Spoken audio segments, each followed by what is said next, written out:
What's yeah? You want to use your palm? I'm not next. I can use the palette now. Yeah. I can hold it for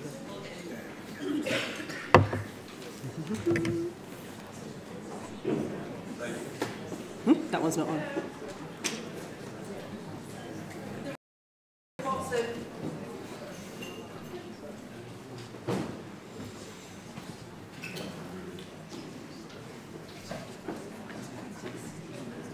We got there in the end. I just wanted to say I thought it's a bit rough that Rory not only had to change his school, but change his name as well. Thank you. Well made. I don't think I'd have been able to spell it right no matter what I did.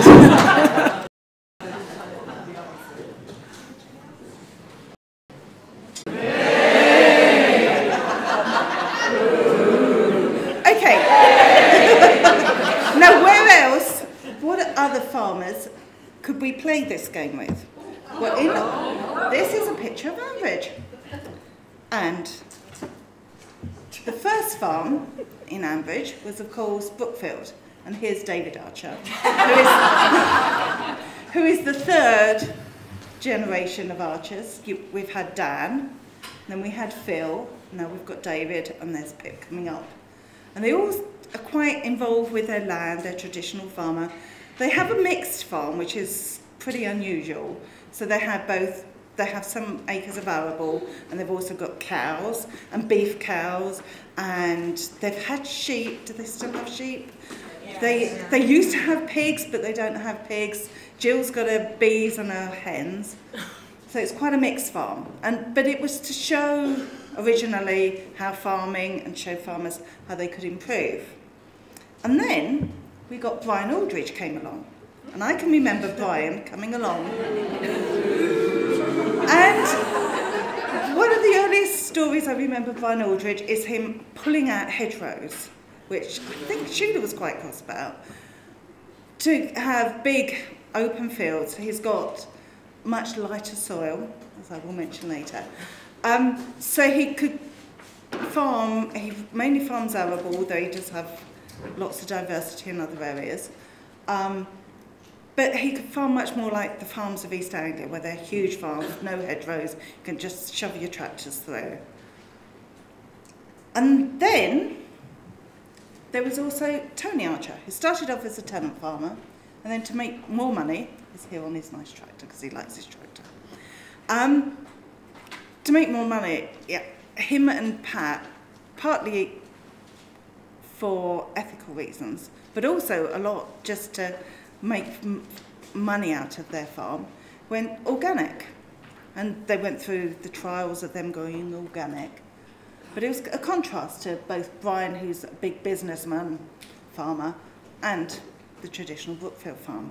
And then we also got Joe Grundy. Joe Grundy was brought in, who had always been there, but suddenly appeared. And he suffered from a number of things. He had a relatively small farm. He was a tenant farmer, like Tony used to be. And he had two basically pretty feckless sons. Alf, who ended up in criminal, and Eddie was never really very interested in farming. And I would still argue Eddie is not interested in farming at all. He does agricultural jobs, but he's not a farmer. Ed, on the other hand, could argue is a farmer. But out of all of these farms, which one has the SSI on? It's Grange Farm. What is a farmer? I looked up some definitions. A farmer is a person who runs and works on a farm. Some farmers raise a variety of food crops, while others keep dairy cows and sell their milk. Or, the simplest, someone who owns or takes care of a farm. So there's something about the farm is essential to finding out what a farmer is. And here's a nice picture of a farm. This is very like David's toy farm, I think. But some of these things can go away. You could lose the pigs, like they did at Brookfield. You obviously sell sheep, or you can get rid of the sheep altogether. Even Jill could lose her hens, as she did, and consider giving up. And the cows could go away, as they have They keep coming and going on Bridge Farm. And then finally, if Josh Archer's around, your tractor can go. So if you're buying a farm, what would you be buying? You'd be buying the land and maybe a few buildings. What is land? I quite like the French term, right in the top corner, terroir, which if you go around a vineyard or a museum in France, you quite often come across, oh, the terroir, etc.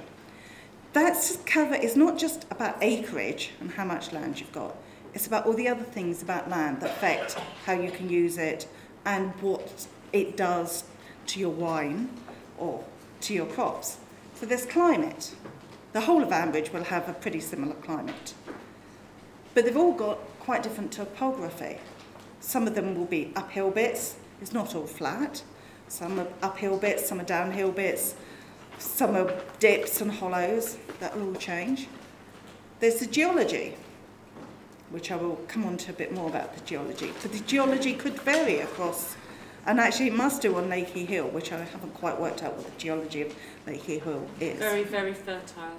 Yeah, but that's just humans. Then there's the way you manage the land. Whether you're organic, Pat and Tony have improved their land a lot by going organic and by taking much more care. And after the flood, it seemed that Brian had damaged his land because more of his land got washed away by the flood than any of the other farmers. There's microclimate. If you've got uphill and downhill bits and hollows, there will be some areas, even in the same field, you get some areas that are wet and cloggy, whereas other bits are dry. You can get frost hollows where you can have more problems with frost. And there's the soil. Now, what do we know about the land of Ambridge? I went to my two trusty apps, iGeology, which you can have on your phone for free, and my soil app. And funnily enough, Borsetshire is not on either. So I went back. If Borsetshire is somewhere between Worcestershire, and this is Worcestershire and Herefordshire, and Warwickshire, its geology should be similar. So having looked at this, it's mainly Triassic with some Jurassic.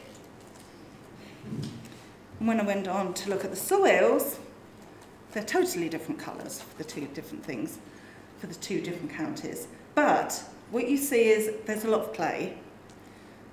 The clay can become waterlogged in some areas. There is some sand at times. So that's probably what it's like.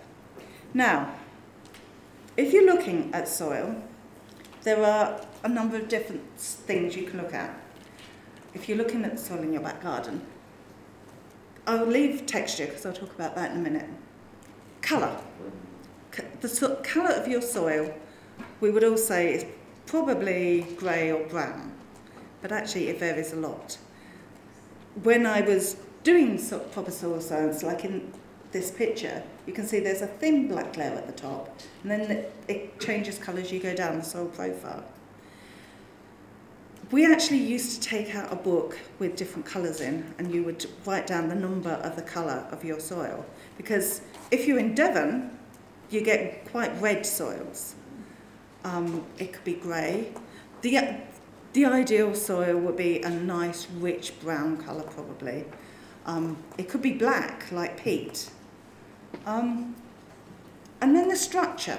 The structure's, whether it's sticks together, when you dig in the soil, do you end up with a big, heavy clod, brick-like thing? Or do you get, it just crumbles to dust, which is what you don't want? Or even the structure that I've also had experience of, where you're digging in a forest and you actually need a pickaxe to get through the soil because you've got a heavy layer of virtually concrete. Organic matter, that's all the dead leaves and manure and stuff that you have that creates your nice fertile layer at the top. This is quite a thin fertile layer at the top. Pat and Tony hopefully have quite nice organic matter, but that will improve the structure of your soil, help it to clog together. What you don't want, if the soil's too falling apart-ish, then all the nutrients will leach through when it rains very heavily. Also, it could just wash away, as happened with Home Farm in the flood. But you don't want it so stuck together that the roots can't get through. And then finally, the microbes. And the microbes are actually the ones doing all the work. Because if we were on Mars and we took some sterilised leaves onto Mars and just shoved them on the surface, maybe even dug them in, you would not end up with soil, because it's the microbes that do all the work. They break down the leaves and other organic matter and get it into the soil. And then finally, mustn't forget the creatures, such as earthworms. Earthworms are wonderful creatures. Apparently Darwin studied them for ages. But they eat the soil and pass it through, and they create this beautiful, lovely soil at the end. Now, texture. Here I have not drugs, as was suspected when I left it accidentally on the counter when I arrived. I have some soil from my back garden that actually I didn't bother. I had never bothered to texture my own soil. But you get a bit of soil from your back garden and a little bit of water. And I do have wet wipes. Oops, that was too much water. Okay, so you get a bit of soil and some water. Now, when you've got it really wet, you can just rub a bit between two fingers and you can feel, there's sand grains in there. And I can feel the sand that's from my soil there. If you can't quite feel sand, but it feels kind of soapy, that's called silt. That's you feeling silt.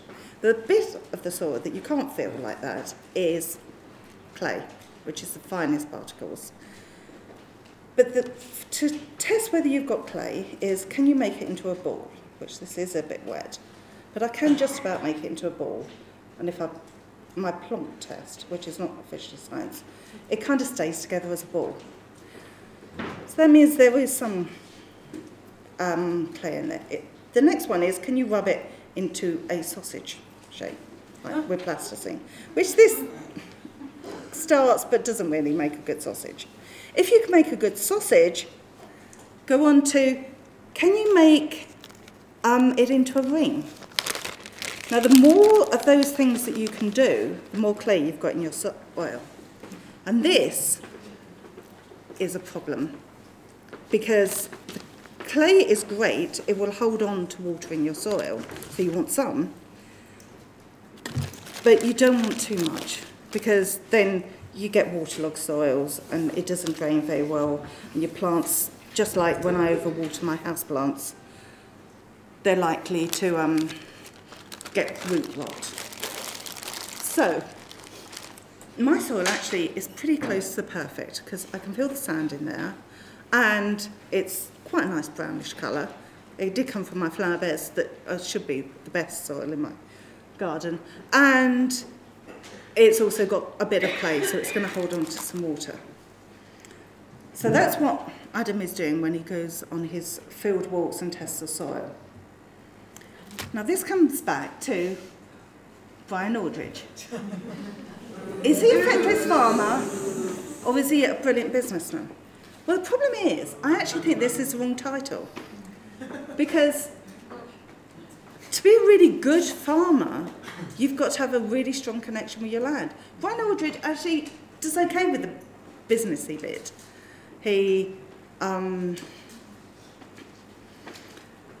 He's diversified, he's got lots of different ideas, he knows about his money flow, etc. But as a farmer, does he actually have any connection? I mean, he sold his family farm in Hertfordshire to move to Ambridge.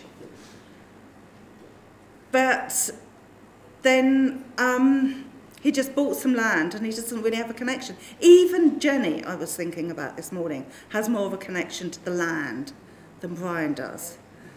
She was talking about how could you poison it, etc. So I actually think this is the wrong title. It should be fantastic farmer. And in that case, Brian Aldridge is definitely over here. And actually, I think, if you turn it around, Joe Grundy is a pretty good farmer. He's been let down by his sons and by economics and all the rest of it. And you can put all the others somewhere in between. I mean, Tom Archer is definitely a businessman, not a farmer. Johnny is definitely a fantastic farmer. The Brookfield lot are somewhere in the middle. They've got some ideas, but they do remember that they're actually farmers and it's about the land. And then